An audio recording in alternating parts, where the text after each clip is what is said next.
Hallo und herzlich willkommen zurück zu unserem Kanal. Hast du dich jemals gefragt, wie gut du dich selbst wirklich kennst? Oder warum Menschen, inklusive du selbst, manchmal so irrational handeln? Die menschliche Psyche ist ein faszinierendes und oft überraschendes Feld. Heute tauchen wir gemeinsam in einige psychologische Fakten ein, die dich garantiert zum Staunen bringen werden. Mach dich bereit für Aha-Momente und neue Einblicke in die Art und Weise, wie wir denken, fühlen und handeln. Bist du bereit, dein Wissen über die Psychologie auf die Probe zu stellen? Dann lass uns loslegen. Punkt 1. Der Bestätigungsfehler. Beginnen wir mit einem Phänomen, das uns alle betrifft, dem Bestätigungsfehler oder auch Confirmation Bias genannt. Was bedeutet das genau? Ganz einfach. Wir Menschen neigen dazu, Informationen so auszuwählen und zu interpretieren, dass sie unsere bereits bestehenden Überzeugungen bestätigen. Es ist, als hätten wir einen inneren Filter, der alles, was nicht zu unserer Meinung passt, einfach ausblendet oder als unwichtig abtut. Stell dir vor, du bist fest davon überzeugt, dass Frühaufsteher produktiver sind als Langschläfer. Um diese Überzeugung zu bestätigen, suchst du wahrscheinlich aktiv nach Artikeln, Studien oder Geschichten über erfolgreiche Frühaufsteher. Gleichzeitig ignorierst du vielleicht Beweise, die das Gegenteil zeigen, oder redest sie klein. Vielleicht kennst du sogar Beispiele von erfolgreichen Langschläfern, aber du denkst dir, das sind Ausnahmen, die die Regel bestätigen. Der Bestätigungsfehler ist unglaublich stark und beeinflusst viele Bereiche unseres Lebens. In der Politik führt er dazu, dass wir Nachrichten und Meinungen bevorzugen, die unsere politische Einstellung widerspiegeln.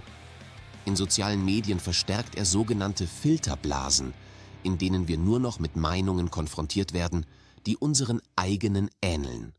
Und sogar in unseren persönlichen Beziehungen kann der Bestätigungsfehler zu Missverständnissen und Konflikten führen, wenn wir die Handlungen unseres Partners immer durch die Brille unserer eigenen Vorannahmen interpretieren.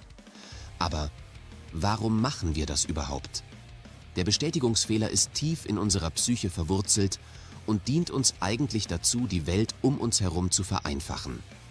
Es ist anstrengend und zeitaufwendig, jede Information neu zu bewerten und unsere Überzeugungen ständig zu hinterfragen.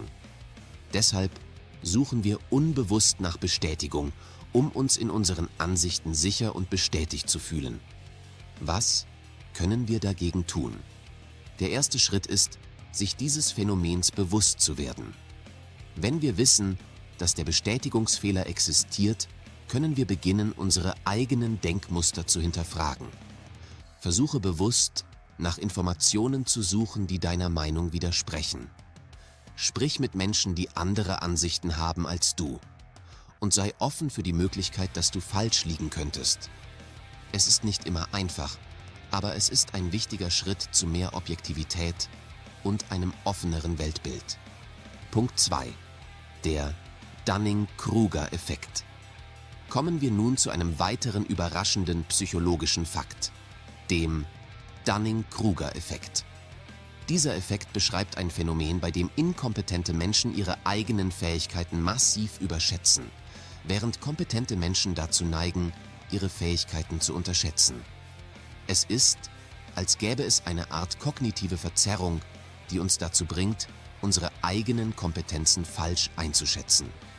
Stell dir vor, du beginnst gerade erst eine neue Sprache zu lernen, zum Beispiel Deutsch. Am Anfang lernst du schnell einige grundlegende Wörter und Sätze.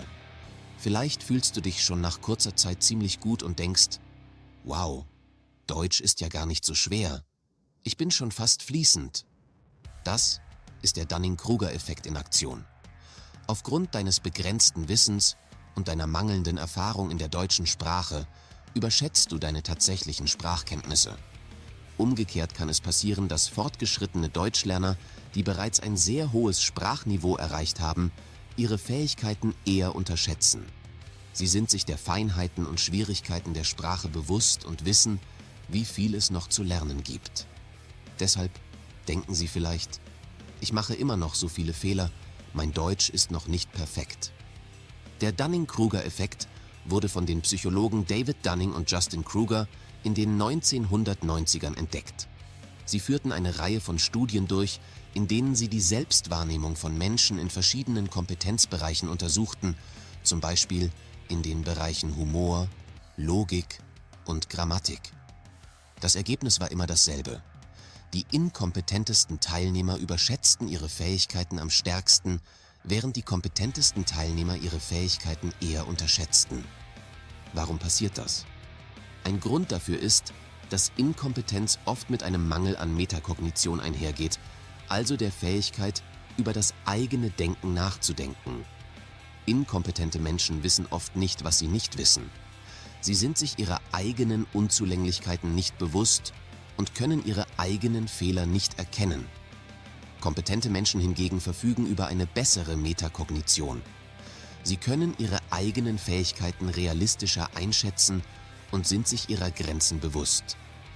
Was können wir aus dem Dunning-Kruger-Effekt lernen? Erstens sollten wir uns bewusst machen, dass wir alle anfällig für diese kognitive Verzerrung sind. Es ist normal, dass wir uns in Bereichen, in denen wir wenig Erfahrung haben, zunächst überschätzen. Zweitens sollten wir uns immer bemühen, unsere Fähigkeiten realistisch einzuschätzen. Hole dir Feedback von anderen ein, reflektiere über deine eigenen Leistungen und sei offen für Kritik. Und drittens, sei bescheiden und erkenne an, dass es immer etwas Neues zu lernen gibt. Denn je mehr wir lernen und je kompetenter wir werden, desto realistischer wird unsere Selbsteinschätzung. Punkt 3. Das Hochstapler-Syndrom. Nachdem wir über die Überschätzung von Inkompetenz gesprochen haben, wenden wir uns nun dem Gegenteil zu, dem Hochstapler-Syndrom, auch bekannt als Imposter-Syndrom. Menschen, die unter dem Hochstapler-Syndrom leiden, sind davon überzeugt, dass sie ihre Erfolge nicht verdient haben und eigentlich Betrüger sind. Sie haben Angst, dass sie eines Tages entlarvt werden und alle merken, dass sie eigentlich gar nicht so kompetent sind, wie alle denken. Das Hochstapler-Syndrom betrifft oft sehr erfolgreiche und talentierte Menschen.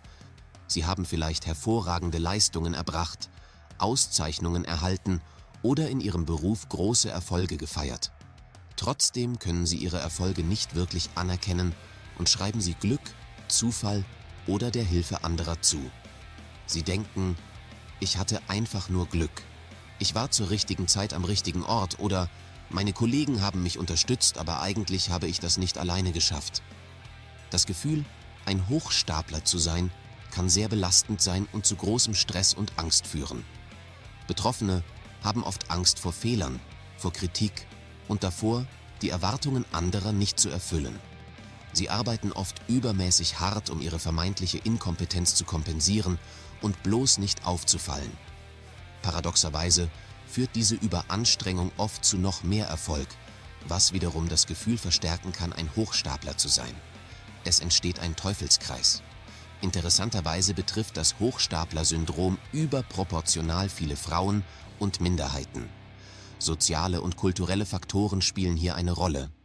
Frauen und Minderheiten sind in vielen Bereichen immer noch unterrepräsentiert und müssen sich oft stärker beweisen als Männer und Angehörige der Mehrheitsgesellschaft. Dies kann dazu führen, dass sie ihre eigenen Fähigkeiten stärker in Frage stellen und sich eher als Hochstapler fühlen.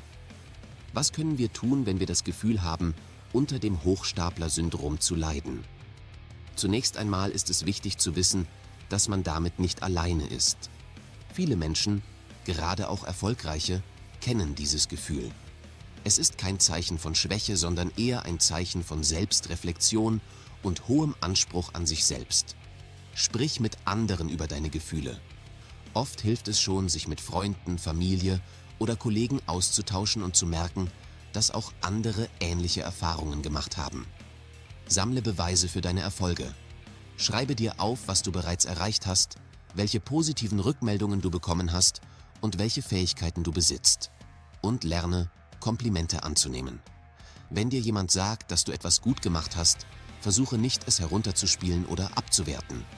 Sage einfach Danke und erlaube dir, dich über deinen Erfolg zu freuen. Punkt 4. Der Placebo-Effekt. Wir kommen nun zu einem wirklich faszinierenden Phänomen, das die Macht unseres Geistes über unseren Körper verdeutlicht. dem Placebo-Effekt.